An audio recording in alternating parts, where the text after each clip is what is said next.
السلام عليكم ورحمة الله وبركاته. الحمد لله رب العالمين والصلاة والسلام على أشرف المرسلين وعلى آله وأصحابه وأزواجه وذرياته وأهل بيته أجمعين.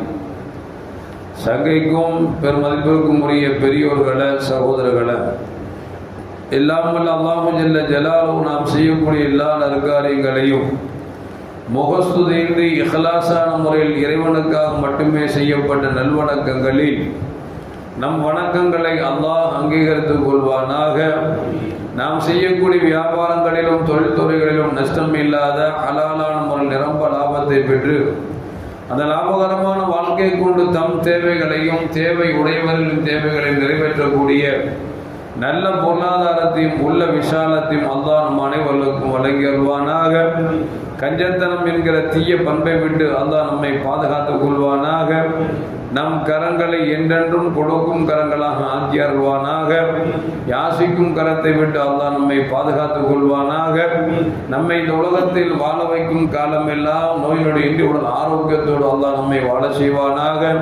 அந்த ஆரோக்கியமான வாழ்க்கை கொண்டு அல்லாஹ் ரசூலை நெருங்கக்கூடிய அனைத்து நிலமுறைகளையும் புரியக்கூடிய நல்ல முத்தகின்களின் கூட்டத்தில் அல்லாஹ் நம்மை ஆக்கி அருள்வானாக.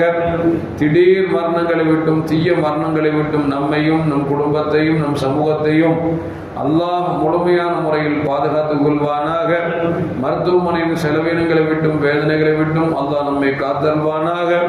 நம்மில் யாரெல்லாம் நோயால் பாதிக்கப்பட்டு வீடு கதி என்றும் ஆஸ்பத்திரியை கதி என்றும் அல்லல் பட்டும் அவதியிட்டும் இருக்கிறார்களோ அத்தனை மக்களுக்கும் வெகு விரைவில் நோயை போக்கியுடன் ஆரோக்கியத்தை வழங்குவதோடு அவர்களை கொண்டு அவர் குடும்பத்திற்கும் சமூகத்திற்கும் பலன் தரக்கூடிய மக்களாக ஆக்கி அருள்வானாக. நாம் இந்த உலகத்தில் வாழ்ந்து மறைகிற நேரத்தில் லா இலாஹ இல்லல்லாஹ் முஹம்மது ரசூலுல்லாஹ் என்ற கலிமாவை மொழிந்து ஜன்னத்துல் ஃபிர்தௌஸை கண்ணால் கண்டு அகமகிழ்ந்து சிரித்த வண்ணமாக வர்ணிக்கக்கூடிய நல்வாக்கியம் பெற்ற மக்களில் அல்லாஹ் நம்மை ஆக்கி அருள்வானாக. மரணித்தும் மரணிக்காத இறைநேசரின் கூட்டத்தில் அல்லாஹ் நம்மை ஆக்கி அருள்வானாக.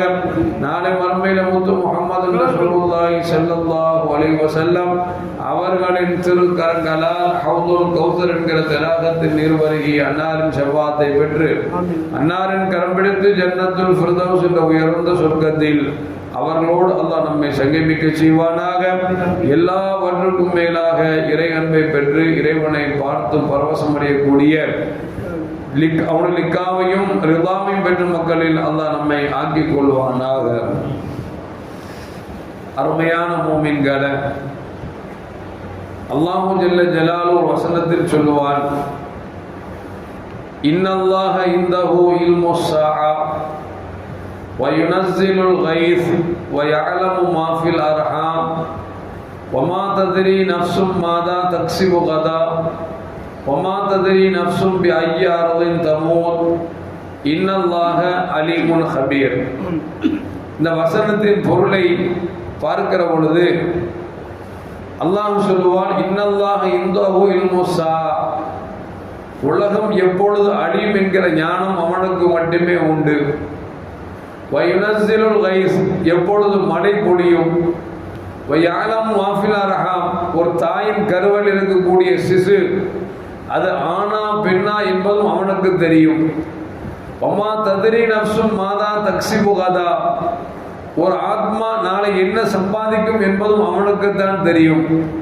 வமா தத்ரி நஃப்ஸும் பி ஐயி அர்தின் தமூத், ஒவ்வொரு ஆத்மாவும் எந்த பூமியில் மரணிக்கும் என்பதும் அவனுக்கு தான் தெரியும். இன்னல்லாஹ அலீமுன் ஹபீர், அவன்தான் ஞானியாகவும் மிகப்பெரிய அறிவாற்றலுடையவனாகவும் இருக்கிறான் என்று சொல்லி அல்லாஹு ஜல்ல ஜலாலுஹு சொல்லி காட்டுகிறார். உண்மையில் அப்படித்தானே. லெபனானில் எமில் புஸ்தானி என்று சொல்லக்கூடிய ஒரு மிகப்பெரிய செல்வந்தர் வாழுகிற காலத்தில் பணம் கொட்டின்னு கொட்டியது. அவர் நினைச்சாரு, நம்ம செத்து போனா நம்மளை எந்த கல்லறையில் அடக்குவானும் தெரியல அப்படின்னு சொல்லிட்டு உயிரோடு இருக்கும் காலத்தில் நமக்கு நாமே ஒரு கல்லறையை கட்ட வேண்டும் என்று சொல்லி பெய்ரோத் என்கிற ஒரு ஊரில் தனக்காக அலங்கரித்து அலங்கரித்து அலங்கரித்து நாம் கடைசியாக வந்து ஒதுக்கக்கூடிய இடம் எது என்று சொல்லி ஒரு கல்லறை ஒன்று கட்டினார். அவர் எந்த அளவுக்கு பணக்காரர் அப்படின்னா, தனக்கென்று தனியாக பயணிப்பதற்காக ஒரு ஜெட் விமானம் ஒன்று வைத்திருந்தார். அதில் தான் அவர் எங்கு சென்றாலும் பறந்து செல்வார், வருவார், போவார். அப்படி ஒரு நாள் வெளியூருக்கு செல்கிற பொழுது திடீரென்று அந்த ஜெட் விமானம் கோளாறாகி அது கடலிலே விழுந்து விட்டது. கடலில் விழுந்தது என்று சொன்னால் ஊர்ல ஒரு மிகப்பெரிய கோடீஸ்வரர் தனக்காக தான் ஒதுங்கக்கூடிய இடத்தை அலங்கரித்து கல்லறையாக கட்டியவர். இப்பொழுது அவர் எப்படியாவது கடலில் தேடி பிடித்து அந்த ஜனாதாவை எடுத்து அவர் ஆசைப்பட்டது போன்று கல்லறையில் அடக்க வேண்டும் என்று சொல்லி ஆசைப்பட்டு அரசாங்கமே பல மில்லியன் டாலரை செலவு செய்து கடலில் தேடினார்கள். வெறும் ஜெட் விமானம் மட்டும்தான் எடுக்க முடிந்தது. ஆனால் மனிதனை எடுக்க முடியவில்லை என்றால் அல்லாஹ் சொல்கிறான் அல்லவா, எந்த இடத்தில் எப்பொழுது யார் மரணிப்பார் என்பது அல்லாஹ்வுக்கு மட்டுமே தெரியும் என்று சொன்னானே. அதுபோன்று அல்லாஹ் ஜல்ல ஜலாலுஹு இந்த மனிதன் தனக்கு சொந்தமாக தானே கல்லறையை கட்டினாலும் கூட அந்த கல்லறைக்கு கூட கொடுப்பனை இல்லாமல் போய்விட்டான் என்று சொன்னால் கொஞ்சம் வாழ்க்கையை சிந்தித்து பார்க்க வேண்டும். அது மட்டுமல்ல அருமையான மோமின்களே, பிரிட்டனை சேர்ந்த ரூல் என்று சொல்லக்கூடிய ஒரு மிகச்சி பிறை செல்வந்தர். அவர் எப்படிப்பட்டவர் என்று சொன்னால், பிரிட்டன் அரசாங்கத்திற்கு பணம் தேவைப்பட்டாலும் கூட அவர் கொடுத்து உதவக்கூடிய அளவிற்கு மிகப்பெரிய செல்வந்தர். அவரும் அப்படித்தான். அவர் ஒரு நாள் என்ன செய்கிறார் என்று சொன்னால், தன்னுடைய பொருளாதாரத்தை பாதுகாப்பதற்கென்றே ஒரு தனி பெட்டகத்தை அவர் அமைத்திருந்தார். ஒரு நாள் தன்னுடைய செல்வத்தை பார்ப்பதற்காக உள்ளே சென்றவர் கதவை தானாக மூடிவிட்டார். திறக்க முடியாமல் அல்லல் படுகிறார், கதறுகிறார், கத்துகிறார், தட்டுகிறார். அது மிகப்பெரிய மாளிகை, யாருக்கும் சத்தம் கேட்கவில்லை. கடைசியில் மக்கள் எல்லாம் நினைத்துக் கொண்டார்கள், இவர் ரூட் என்று சொல்லக்கூடிய மனிதர் எங்கோ உல்லாச பயணம் சென்று விட்டார் என்று சொல்லி எல்லோரும் அமைதியாகி விட்டார்கள். இவர் ஒரு நாள் ஆனது, சில நாள் ஆனது, பல நாள் ஆனது, பட்டினியும் பசியும் தன்னை மாட்டிக் கொண்டிருக்கிறது. கதவை திறக்க முடியவில்லை. சத்தம் கொடுத்தால் யாருக்கும் கேட்க மறுக்கிறது. கடைசியில் செத்து போய்விடுவோம் என்று சூழ்நிலை வருகிற பொழுது தன் கையை எப்படியோ சேதம் செய்து சுவற்றில் எழுதியிருந்தார். பணக்காரனாக இருக்கக்கூடிய ரூல் என்று சொல்லக்கூடிய நான் பசியாலும் தாகத்தாலும் செத்து மடைகிறேன் என்று சொல்லி இரத்தத்தால் சுவற்றில் எழுதிவிட்டு அவர் மரணித்தார் என்கிற ஒரு சரித்திரத்தை படிக்க ஒரு வாய்ப்பு நமக்கு கிடைத்தது. எதற்கு சொல்லவர் என்று சொன்னால், உலகத்தில் நாம் பணத்தை சேகரித்து வைத்து நினைத்துக் கொண்டிருக்கிறோம். பணம் இருந்தால் எப்படி வாழ்ந்து விடலாம், பணம் இருந்தால் எப்படி நீரை வாங்கி விடலாம், பணம் இருந்தால் எதையும் சாதித்து விடலாம் நினைத்துக் கொண்டிருக்கிறோம். ஆனால் பணம் இருந்தால் எந்த பயனும் இல்லை என்கிற இந்த ரூல் என்று சொல்லக்கூடிய இந்த மனிதன் மூலியமாக நமக்கு பாடம் கிடைக்கிறது என்று சொன்னால், அதைத்தான் அல்லாஹ் சொல்லுகிறான். இந்த 5 விஷயமும் அல்லாஹ்வுக்கு மட்டும் தான் தெரியும். எனவே நீங்கள் வாழுகிற காலத்தில் என்ன சம்பாதித்தீர்களோ அதை பிற மக்களுக்கும், உங்கள் குடும்பங்களுக்கும், ஏழை எளிய மக்களுக்கும் கொடுத்து உதவி வாழுங்கள். அதுதான் நாளை உங்களுக்கு மறுமையில் அது கிடைக்கும் என்பதை அல்லாஹ் ஜல்ல ஜலாலுஹு என்று ஃபஜ்ரில் ஓதப்பட்ட வசனத்தில் சொல்லுவான். யா அய்யுஹல்லதீன ஆமனு தக்குல்லாஹ் வல் தன்துர் நஃப்ஸும் மா கத்தமத் லிகத். மூமின்களே, அல்லாஹ்வை பயந்து கொள்ளுங்கள். நாளை மறுமைக்காக நீங்கள் எதை தயாரித்து வைத்திருக்கிறீர்கள் என்பதை கொஞ்சம் சீர்தூக்கி பாருங்கள் என்று அல்லாஹ் ஜல்ல ஜலாலுஹு சொல்லிவிட்டு சொல்கிறான். அல்லாஹ்வை மறந்தவர்கள் கூட்டத்தில் நீங்கள் மறந்து விடாதீர்கள் என்று சொன்னால், அப்படி மறந்து விட்டால் மறுமைக்கு நீங்கள் தயார் செய்வதை நீங்கள் மறந்து விடுவீர்கள் என்று சொல்லி அல்லாஹ் ஜல்ல ஜலாலுஹு இந்த வசனத்திலே சொல்லி காமிக்கிறான் என்று சொன்னால், அருமையான மக்களே, கொஞ்சம் சிந்தித்து பார்க்க வேண்டும். உலகத்தில் வருகிற பொழுது, தாயின் வயிற்றில் ஜனிக்கிற பொழுது எதையும் கொண்டு வரவில்லை, வெறும் அம்மனமாகத்தான் வந்தோம்.